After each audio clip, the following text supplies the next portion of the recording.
नमस्कार, स्वदेश न्यूज देख रहे हैं आप। मैं हूं आपके साथ राखी और बात करेंगे राजभर, भाजपा और रार। देखिए, आजमगढ़ लोकसभा सीट पर होने वाले उपचुनाव में सपा, बसपा और भाजपा दो दो हाथ करने के लिए तैयार है।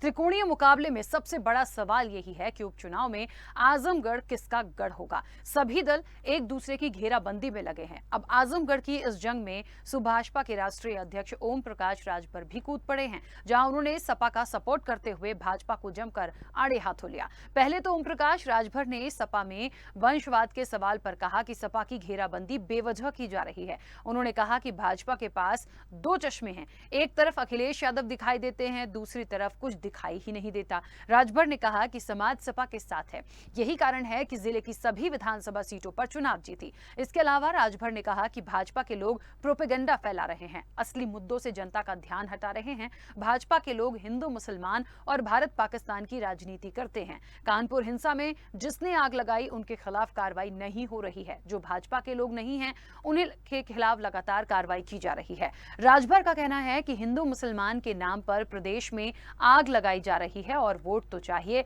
पर आग लगाकर। वहीं ओम प्रकाश राजभर ने उनके बयान पर भाजपा की जो पलटवार आया है वो भी देखिए एक अलग है। भाजपा नेता कहते हैं कि राजभर को भाजपा फोबिया हो गया है, जनता के बीच ये लोग तुष्टीकरण की राजनीति करते हैं। देखिए, राजनीति है, इलेक्शन है, प्रतिक्रियाएं हैं, आती रहेंगी, लेकिन जिस तरीके से ओम प्रकाश राजभर एक इनका अपना नेतृत्व है उत्तर प्रदेश की राजनीति में, और जिस तरीके से सपा के सपोर्ट में उतरकर बात कर रहे हैं, तो बहुत कुछ उन्होंने कहा है। इस चर्चा को आगे बढ़ाएं उससे पहले कुछ प्रतिक्रिया है, पहले वो सुनते हैं। भारतीय जनता पार्टी के पास चश्मा एक है, लेकिन दोनों शीशे में दो पावर से देखते हैं।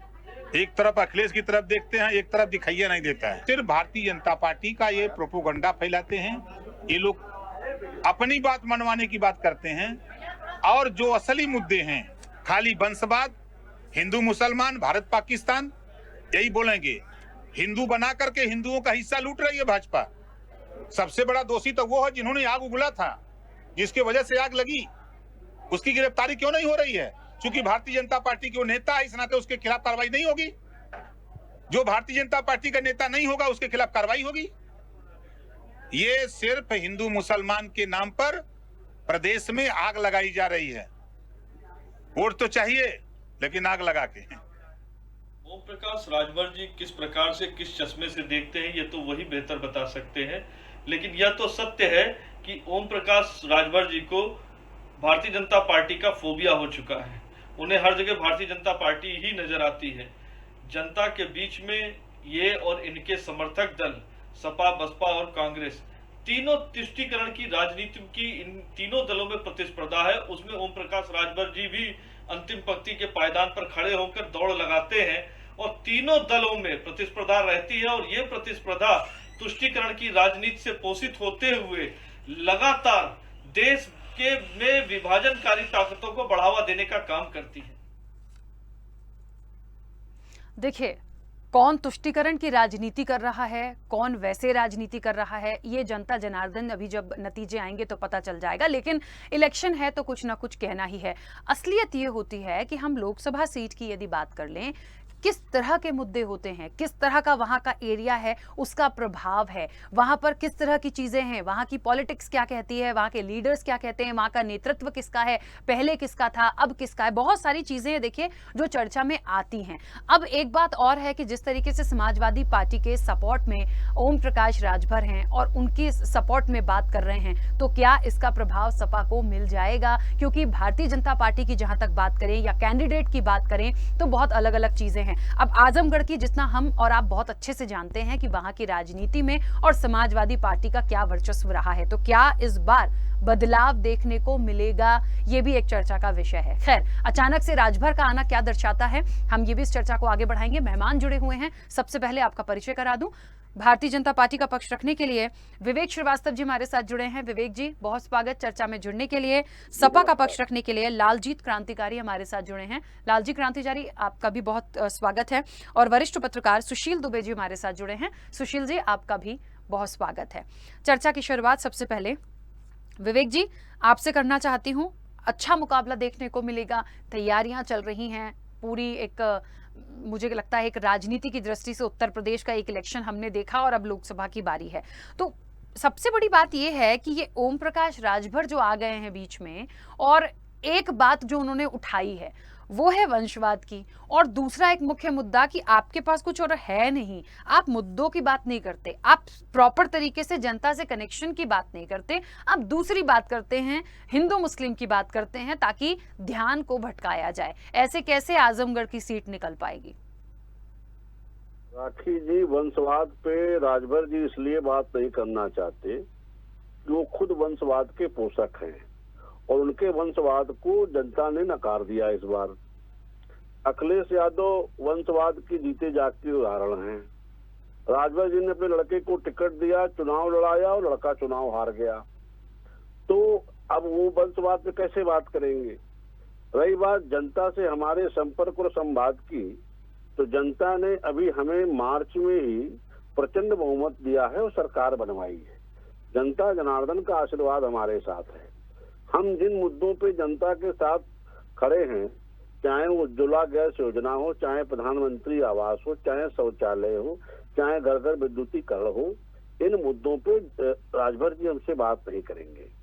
अभी हमने जो बजट पेश किया, उस बजट में चाहे हमने विधवा पेंशन बढ़ाई हो, चाहे कन्याओं की शादी का बजट बढ़ाया हो, ये सब तमाम मुद्दे ऐसे, चाहे किसानों को मुफ्त सिंचाई की सुविधा प्रदान की हो, इन मुद्दों पर राजभर जी हमसे बात नहीं करेंगे। मुद्दे उनको दिखाई नहीं देते। उनको हमारा लड़का विधायक हो जाए, हम कैसे और एमएलसी की सीट पा जाए, हमारे भाई कैसे लोकसभा राज्यसभा पहुंच जाए, इस तरह की जिनकी चिंतन है, उन्हें जनता के मुद्दों से कोई सरोकार नहीं। और हम पहले से कहते आ रहे थे कि अखिलेश यादव में नेतृत्व क्षमता नहीं है कि इस गठबंधन को संभाल सके। गठबंधन धर्म निभाना एक अपने आप में बहुत बड़ी चीज होती है। गठबंधन तो लोग अवसरवाद में कर लेते हैं, लेकिन अखिलेश यादव जी का कोई गठबंधन चलाने, ना वो कांग्रेस के साथ चला पाए, ना भुआ के साथ चला पाए, और ना इन लोगों का गठबंधन चलेगा। अभी आप ही ने देखा कि महान दल के केशव देव मौर्य अलग हो गए। ओम प्रकाश राजभर का कल का बयान दूसरा था उन लोगों का, आज का बयान दूसरा है। सदन में ये लोग अखिलेश यादव से को कहते हैं साहब ये मिलते नहीं है। केशव देव मौर्य का बयान आ रहा है कि उनको मिलने के लिए उनके किसी सुरक्षा कर्मियों को पैसे देने पड़ते तब मुलाकात हो पाती है। इस तरह की स्थितियां हैं जिस गठबंधन की। अभी जुम्मा महीनों की, उन 2 महीने की बात है, आगे क्या होगा भगवान मालिक। रही बात उपचुनाव जो है लोकसभा के, उसमें दोनों सीटों पे भारतीय जनता पार्टी जो वंशवाद की राजनीति करने वाले लोग हैं, जो इन सीटों को सारी समझते हैं, उनको जनता मुंह तोड़ जवाब देने जा रही है और दोनों सीटें पार्टी की झोली में डाली जा रही है। ठीक है, चलिए वापस आती हूँ। लालजीत क्रांतिकारी जी, क्या कहेंगे? जी, बहुत धन्यवाद आपका राखी वर्मा जी। मैं ये बड़े भाई भारतीय जनता पार्टी प्रवक्ता से बस एक ही सवाल करूंगा कि ये लोग जब चुनाव आएगा तो परिवारवाद का ये मतलब लगाते हैं आरोप, और जब चुनाव आता है तो इनको हिंदू मुसलमान दिखाई देता है। अरे कभी तो ये लोग हिंदू मुसलमान को छोड़ करके,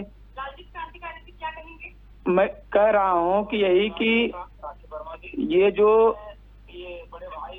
हिंदू मुसलमान के अलावा ये लोग राजनीति करना नहीं जानते।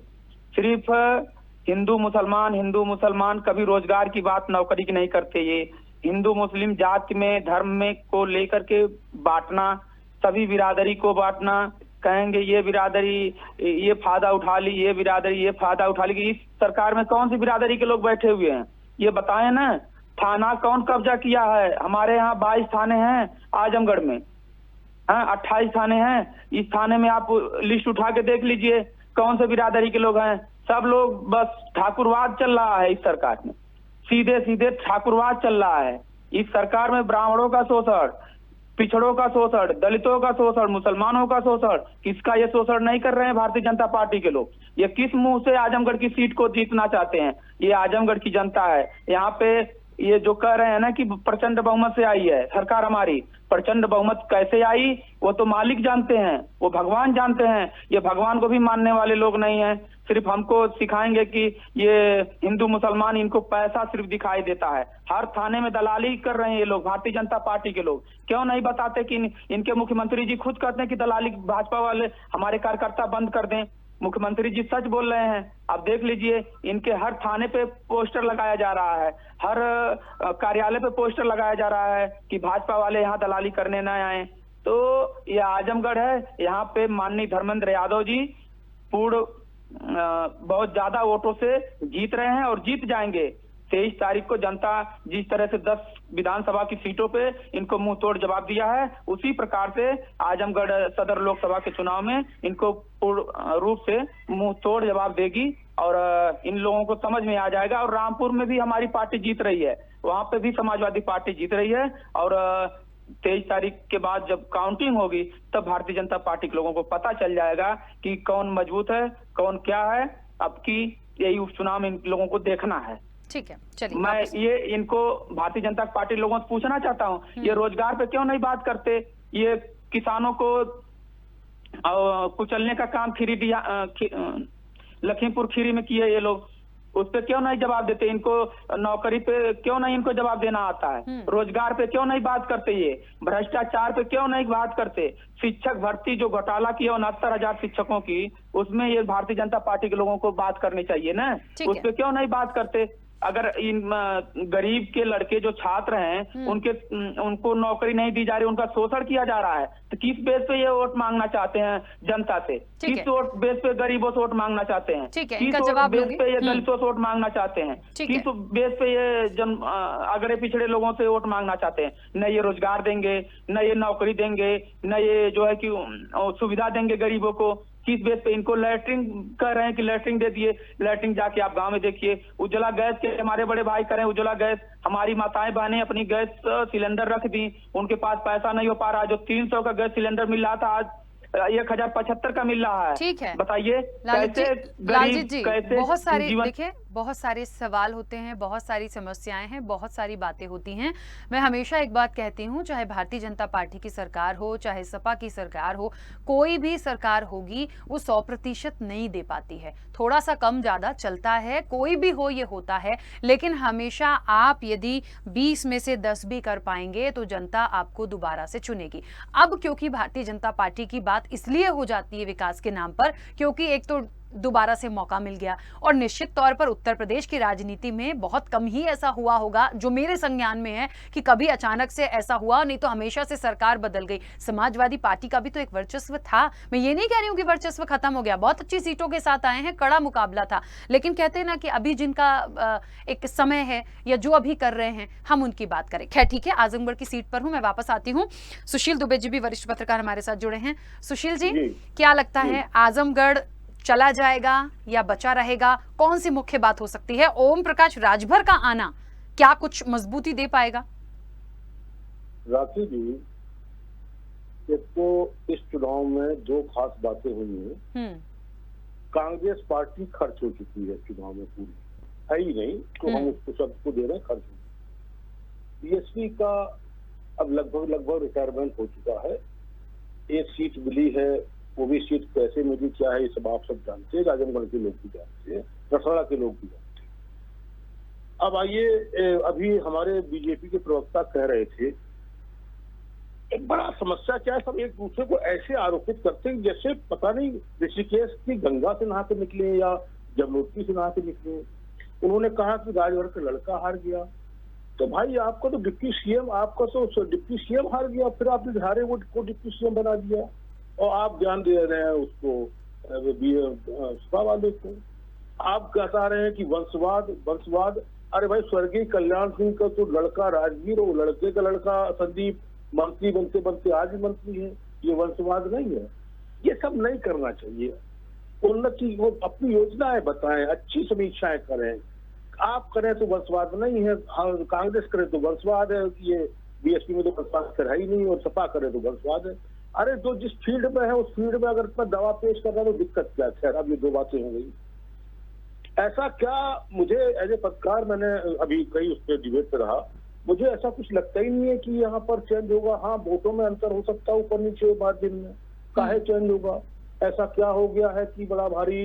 बेशक योगी जी जबरदस्त सेकंड वाले में जबरदस्त काम कर रहे हैं, शानदार काम, कोई क्वेश्चन मार्क कभी नहीं है। लेकिन लोकसभा के लेवल पर गुड्डू जमाली 14 में थे, कितने वोट पाए थे, तब भी मुलायम सिंह जीते थे। रमाकांत थे। अब की 15 में, अब की जो हुआ था चुनाव 19 वाला, उसमें 62-63% वोट से अखिलेश यादव जीते थे। और ये जो नंबर 2 रहे थे राजभर जी, जो बीजेपी के थे, वो करीब 32% वोट पाए थे। कितना मार्जिन घटा लोगे? क्या एकदम से ऐसी आफत आ जाएगी? और एक चीज बता दें, ये चुनाव रांची जी 1 to 1 हो चुका है। ये वहां उस चुनाव में मुझे नहीं लगता है कि, क्योंकि बीएसपी के नेता मायावती के ऊपर जो अनजाने जो लग गया है कि बीजेपी समर्थित है, जो कई बार शो भी होता है। जैसे अभी अकेले रसला के विधायक बीएसपी के रमाशंकर के कहने पर, के प्रस्ताव पर योगी जी ने 3 करोड़ से 5 करोड़ कर दिया। तो ये तो साफ साफ मैसेज है। एक बसपा के विधायक के प्रस्ताव पर 403 को 5 करोड़ मिल गया। तो अब सीधे फिर वो बीजेपी को वोट क्यों नहीं करेंगे वोटर, वो बीएसपी को वोट क्यों करेगा? तो इस चुनाव सीधे सपा और बीजेपी का है। निरहुआ है, इधर धर्मेंद्र यादव हैं, और वहाँ की जो पॉलिटिक्स है वो सीधे मुस्लिम दलित और ये मुस्लिम और उसकी पॉलिटिक्स है बैकवर्ड की। और राजभर की आने, देखिए राजभर का क्या रोल होगा क्या नहीं होगा इसको गणित बताएगी, लेकिन ये सब वोकल लोग हैं, ये लोग बोलते हैं, ये लोग समाज में अपना स्थान बना चुके हैं, इनकी पार्टी है, इनके विधायक है, तो इनकी आवाज सुनी जाती है, इनकी आवाज समझी जाती है। और ये वो लोग हैं जो वहाँ की पट्टी के जिम्मेदार बड़े लोग हैं। जैसे स्वामी प्रसाद मौर्य हार गए, चलो हार गए, ठीक ठाक ढंग से हार गए, लेकिन अब विधान परिषद पहुंच गए। इन सबकी माने न माने, लेकिन आवाज, जिस राजनीति में आवाज का सुनना, वोटरों तक आवाज का पहुंचना, वोटरों तक पार्टी का संदेश पहुंचना ही अपने आप में सबसे बड़ी बात होती है। तो मुझे लगता है राजभर अगर इस मैदान में कूद चुके हैं और सपा के साथ है, तो सपा का ये प्लस पॉइंट है, सपा का माइनस पॉइंट बिल्कुल नहीं है। और इनके पास जो सिस्टम है निरहुआ वाला, वो जैसा है वो सिर्फ ऊपर नीचे माइनस प्लस होगा, बाकी मुझे नहीं लगता है कोई बहुत ज्यादा। और ये मुख्य चुनाव थोड़ी है, ये तो उपचुनाव है। उपचुनाव में आदमी की वोटिंग परसेंटेज भी अपने हिसाब से होगा, उसमें तो उत्साह होता है ना पूरे देश के चुनाव में। ये एक चुनाव है जो जिसकी अपनी बाल्टिंग होगी, जाके वोट डालेगा, काम खत्म। इससे कोई मुझे नहीं लगता कोई बहुत ज्यादा फर्क पड़ेगा। ठीक है। अच्छा सुशील जी, एक बात और आपसे जानना चाहती हूँ, जितनी बार इलेक्शन के टाइम पे बात होती है, या अभी हमने इसके पहले यूपी इलेक्शन देख लिया, उसके बाद अब हम लोकसभा उपचुनाव की बात कर रहे हैं, आने वाले समय में हम 24 पे भी जाएंगे, मुझे एक बात समझ नहीं आती, बार बार ये जो बात कही जा रही है कि सिर्फ हिंदू मुसलमान की राजनीति भारतीय जनता पार्टी कर रही है, और देश में जो चल रहा है, जो मुद्दे ऐसे ला रहे हैं जो है, उसके लिए भारतीय जनता पार्टी जिम्मेदार है। क्या हर चीज के लिए, या इस तरह की चीजों के लिए, या हिंदू मुस्लिम करने के लिए क्या भारतीय जनता पार्टी ही करवा रही है, या जो चीजें हो रही हैं उसमें हम किसी राजनीतिक दल को क्यों घसीटें? क्या आपकी राय? देखिए एंगल तो सबने अपने अपने लिए, और मैं मुख्य रूप से सपा को 90% वोट मुस्लिम ने दिया। काहे दिया भाई पिछले चुनाव में? हाँ, क्यों नहीं बीजेपी को दिया? ऐसे ही वो अपनी प्रक्रिया होती है, तो बीजेपी भी उसी हिसाब से कर रही है। पहली बार रांची जी नूपुर शर्मा वाले केस के बाद मालूम चला कि कोई कतर भी है, वरना तो हम सब बड़े हो गए खाली पाकिस्तान पाकिस्तान पाकिस्तान। वीर रथ की जो कवि होते वो भी पाकिस्तान को मिटा देंगे, कूद जाएंगे, फान जाएंगे। पाकिस्तान के अलावा हम लोग जानते नहीं थे कोई और मुस्लिम कंट्री भी है, और कोई दुश्मन भी है, और कोई देश भी है पाकिस्तान। अब तो सब सामने आ गए कितने देश अरब कंट्री का है, और मुस्लिम गल्फ कंट्री का है, और अरबिक इस्लामिक स्टेट का है। बीजेपी ने बेशक रूप से ध्रुवीकरण की राजनीति की है, इसके परिणाम उनको पॉजिटिव मिले। और जब राजनीति में जब परिणाम पॉजिटिव मिलते तो आदमी उसी लाइन पे चला जाता है। पहली बार कहीं पर आके चैलेंज सामने आया, कहीं पर आके क्वेश्चन मार्क सामने आया, कहीं पर आके वो जो स्पीड ब्रेकर जिसको कहते हैं वो सामने आया है। इसलिए इधर 10-15-20 दिन से हिंदू मुस्लिम, कुतुब मीनार, ताजमहल, लाल किला, ज्ञानवापी, शिवलिंग, ये सब बंद है, वरना तो ये इस माहौल ने बना ही रखा था इन सब चीजों को, और इन सब चीजों का असर भी पड़ रहा था। इन सब चीजों का साफ साफ असर चुनाव में 22 में दिखा। इस 22 में जो चुनाव हुआ है अभी, जो योगी जी इसमें दोबारा जीते हैं, एक एक जगह पर, एक एक सीट पर सीट का असर पड़ा। 1 to 1 चुनाव क्यों हुआ? 1 to 1 चुनाव तभी होता है जब ध्रुवीकरण होता है, तो ध्रुवीकरण हो गया तो 1 to 1 चुनाव हो गया। लेकिन आने वाला वक्त, इस कांड के बाद आने वाला वक्त 1 to 1 नहीं होगा, तमाम चीजें बदलेंगी, तमाम परिदृश्य बदलेंगे, और मुझे लगता है कि ये देश के लिए सुखद होगा। विवेक जी, चलिए अपनी बात रखिएगा। जी देखिए राखी जी, सुशील जी वरिष्ठ पत्रकार हैं और कई बार आकलन देते हैं। इस बार 2022 में भी इनके कुछ आकलन थे जो थोड़ा सा आकलन करने में चूक जाते हैं। मेरा स्पष्ट मत है कि भारतीय जनता पार्टी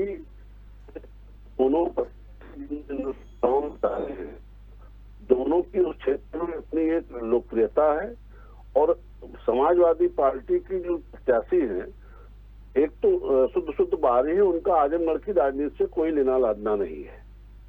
ऐसे में हमें पूरी उम्मीद है कि हमारा जो काम है जनता के बीच, उस काम के चलते जनता जनार्दन का आशीर्वाद इस लोकसभा के उपचुनाव में भारतीय जनता पार्टी के प्रत्याशियों को मिलेगा। निरहुआ जी वहां चुनाव हारने के बावजूद भी वो क्षेत्र छोड़े नहीं थे, उस क्षेत्र में डटे थे। 2 बार से ऐसा हो रहा है कि मुलायम सिंह के बाद अखिलेश यादव आए, अखिलेश यादव क्षेत्र छोड़ के चले गए और अब वो धर्मेंद्र यादव को ला रहे हैं। धर्मेंद्र यादव बदायूं से रिजेक्टेड हैं, उनको उनकी खुद की लोकसभा क्षेत्र की जनता ने रिजेक्ट कर रखा है। अब वो किस बूते यहाँ चुनाव लड़ने का सपना लेकर के आ रहे, मुझे नहीं समझ में आता। चुनाव निरहुआ जी भी हारे थे, लेकिन इस दौरान वो लगातार क्षेत्र में बने रहे। तो मुझे पूरी उम्मीद है कि दोनों क्षेत्र की जनता भारतीय जनता पार्टी के प्रत्याशियों को आशीर्वाद देकर के लोकसभा भेजने का काम करे।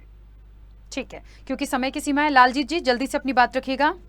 जी जी जी, ये कर रहा हूँ, ये कर रहे हैं हमारे मित्र भारतीय जनता पार्टी के प्रवक्ता जी कि धर्मेंद्र जी बाहरी हैं।